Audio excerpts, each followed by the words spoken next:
Okay, so welcome back. Day 3. At this point, you should have watched the brief video about the history of the Salem witch trials, and you should have answered the questions on the Common Lit, read the Common Lit, the Salem, and other witch trials, witch hunts. Basically, it was a very dark period in what would become our country's history. You know what happened? Ultimately, many people were accused of being witches and persecuted and prosecuted and jailed, and unfortunately, quite a few of them were hung. And they would not, give up. They would not say that they were witches. They would not say that they worshiped the devil. They would rather hang than say those lies. Now, you may say to yourself, well, that's ridiculous, but it was a very big deal. It's very important to them. Still be very important to some people now. Religious people now, faced with that question, lie or turn your back on what you believe in, your faith, a lot of people wouldn't do it. Some people may. That's fine. And we saw a lot of people in Salem did do it. All right. Now, I'm not going to get into any spoilers, try and do anything like that. But, of the play, I'm not going to try to stories of the play, but you can just see it was a bad situation. Bad situation. Vengeance is walking Salem, is what the main character of the play, John Proctor, says when things go crazy and the little kids are jangling the keys of the kingdom. The inmates are running the asylum, that kind of talk. Okay, so the Common Lit was to illustrate that the term witch hunt has been around for a long time, and it originated there with literal witch hunt. And now it's gone into this idea of any kind of baseless accusation where people are piling on, trying to find something. The most common usage, not most common, the most recent probably usage of it would be uttered by our president, President Trump, when he was, when they were in the impeachment hearings, things like that. He called it a witch hunt, and he was trying to tell people that he didn't do anything wrong. It was a witch hunt. In other words, they were just trying to drum this stuff up against him. I asked my students if they heard that, and some of them say yes, most of them say no because they don't pay attention to what's going on in the world, but that's fine. But he would say it a ton every time he was on the news, every time he had whatever, witch hunt. So that's what it's coming from. All right, so we're going to go over our Common Lit, and then we'll talk about the next day's lesson. Kubic, 2016, Salem and Other Witch Hunts. We're not going to sit and read the thing because you should have already done it. But I'm going to go over a couple of parts. So this beginning up here, this I saw Sarah Good, these are lines from the play when things get crazy at the end of Act 1 and people start naming names of supposed witches is an effort to save their own skins. Speakers Abigail Williams. I'm going to start posting videos for her with tomorrow's lesson. She's the antagonist. She's the villain of the story. Niece of Reverend Samuel Parris in Act 1 of Arthur Miller's classic play, The Crucible. The character is based on the historical figure of the same name.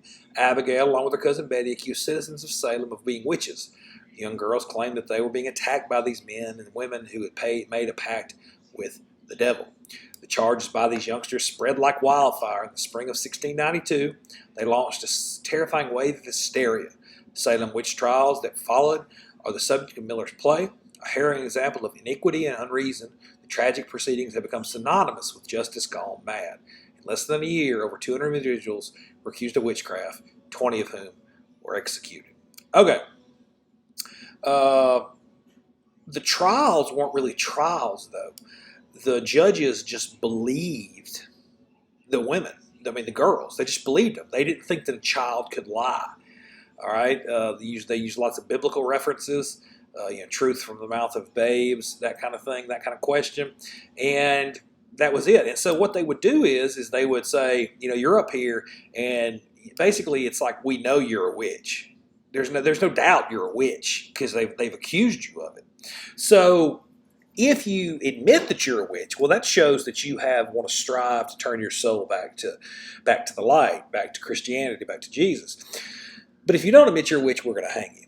Okay? Well, some people did. Some people admitted, yes, I'm a witch, a wizard, whatever, and they were not hung. Others would not. They would not turn their back on their faith, etc. And so what ended up happening is that people started seeing that all these people were being accused, and people started using it as an excuse to carry out, anger, vengeance against people they didn't like. And you're going to see that it plays out beautifully in the play. Down here, other historic witch hunts. The Salem episode was a historic landmark, but by no means a rare example of behavior that can inflict fright and anger of frustrated people if they're urged by demagogues to confront an alleged menace. Mob mentality, demagogue right here is a big important word. It means a politician seeking support by appealing to popular desires or prejudices rather than using logical argument. Politicians, doesn't matter their party, will use fear to drive points across. It's no different than Jonathan Edwards did back in our Scarlet Letter unit with trying to scare people into, repenting and coming back to the light. That's what he thought that he was doing. Basically, using fear to get to serve your own motives. Humanity's most heinous crime, the Holocaust, was carried out from 1933 to 1945 by 200,000 fanatics acting on orders of Adolf Hitler's Nazi regime. It was also abetted by crass bigotry and sense of superiority that affected many Germans. Hitler basically used the Jewish people as scapegoats for blaming all of Germany's woes, and it was all their fault. He rallied the people around the common enemy, and the mob mentality that resulted in the Holocaust, 6 million Jewish lives snuffed out. Great Purge in the former USSR, Russia, Union of Soviet Socialist Republics, was carried out from 1936 to 38. Orders of the Communist Party, Joseph Stalin. The main victims of the Moscow show trials were communist officials in upper echelon.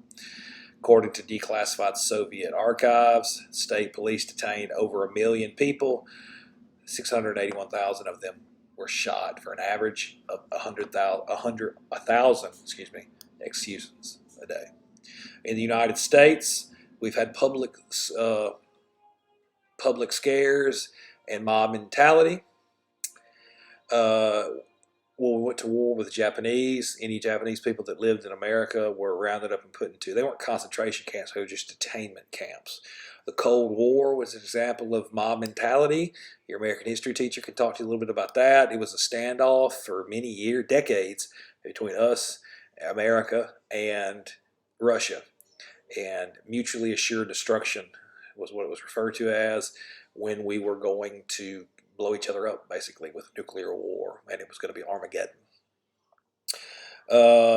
One of the most prevalent, and this one of the reasons why the Crucible was written, was in response to Joseph McCarthy and McCarthyism. And I'm not going to get into that right now.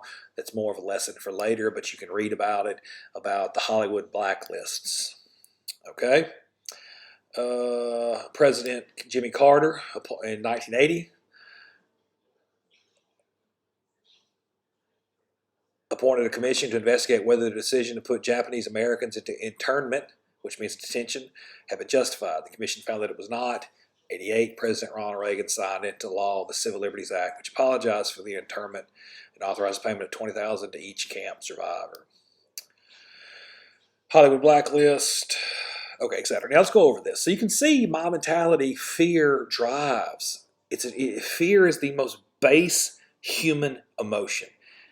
Everything negative comes out of fear, and some positivity comes out of fear. All right, number one, which statement identifies the central theme of the idea of the text? The answer is D. While witch hunts may feel like a rare occurrence, such incidents are not uncommon in history, especially when people are fearful or frustrated. 2, there's just so many examples of smaller witch hunts that you wouldn't even, I'm going to talk about that in a later video. Number 2, B. Which quote from the text supports the answer? The Salem episode was a historic landmark, but by no means a rare example of behavior. Number 3, what is the meaning of iniquity? That's how they ask you vocabulary questions on the ACT and on other standardized tests in the future, at EOC if you haven't taken one yet. In English 2, Louisiana in English 2, American history, etc. The answer is A, unfair behavior. Number 4, what detail supports that answer? The answer is C, the tragic proceedings have become synonymous with justice gone mad. Number 5, what do the 3 conflicts in America have in common? The answer is D, driven by fear during a time of crisis. Number 6, which detail best supports the answer to part A? The answer is A. The United States groundless fears, prejudice, and demagoguery. Look, y'all, the quarantine, the run on toilet paper was an example of mob mentality. Flat out. Fear of not being able to, when you go to the bathroom, not being able to wipe your butt. That was a fear. That's mob mentality. Number 7, how does the structure of Mike Kubic's article support the central idea? He basically just goes through it all, and he shows how we come up with this idea and where the term comes from, but how it's carried out. And fear never goes away. Fear to anger, anger to hate, hate to suffering. Okay, now these questions down here, these are your own personal questions. In your opinion, are there ongoing witch hunts today in America? Number 2, in the context of the text, how does the fear drive action? How did fear play a role in the witch hunts? 3, the context of the text, what are the effects of following the crowd? Peer pressure. What are the effects of following the crowd, not being your own person? Number 4, in the context of the text, how does prejudice emerge? What makes prejudice emerge? Is prejudice founded upon solid reasoning or not? All right, let's wrap this up. Is good. It keeps people alive, but fear is also bad. Positive and negative relationship. Fear makes people do horrible things.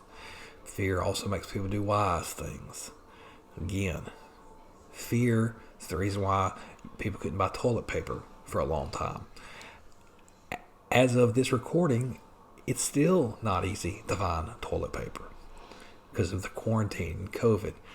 A basic fear of going to the bathroom and not being able to wipe your butt sent the nation into a tizzy. It's a legitimate fear. But what it did was it caused people to do things that they wouldn't normally do. You wouldn't go to the store and buy an entire cart full of toilet paper. And it ended up hurting other people. That's a basic mob mentality, action driven out of fear. Okay, so you can see the historic background. You should be well versed in basics of it by now, of the Salem witch trials. You should be well versed in mob mentality. So what we need to do before we come back is I want you to read the last common lit before we start the reading. It's labeled McCarthyism. I'm not sure which day, but it's labeled McCarthyism, common lit. Arthur Miller wrote this play, The Crucible. Yes, he wrote it to tell the story of the Salem witch trials. Of course, it's a tragic story, but he also wrote it in response to what was going on in the country at the time. Something it ended up becoming called as McCarthyism, and it was based around fear, and it was a witch hunt in a lot of ways. Some people today, looking back, there's a revisionist history in some people's minds of McCarthyism being a good thing. But generally, overall, it's still held to be a negative aspect, a negative stain on our nation's history.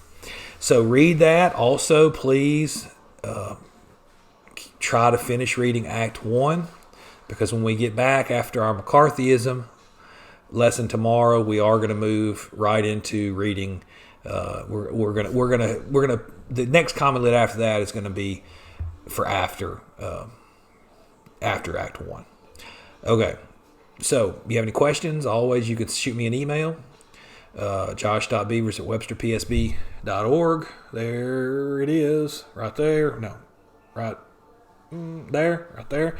You can send me an email, and I'll be happy to ask them. If for some reason you've gotten out of order and you're not 100% certain, you can always refer to the weekly assignment sheet that's on the Webster Parish portal. It tells you exactly what I'm going to be doing every day and what you need to do before it.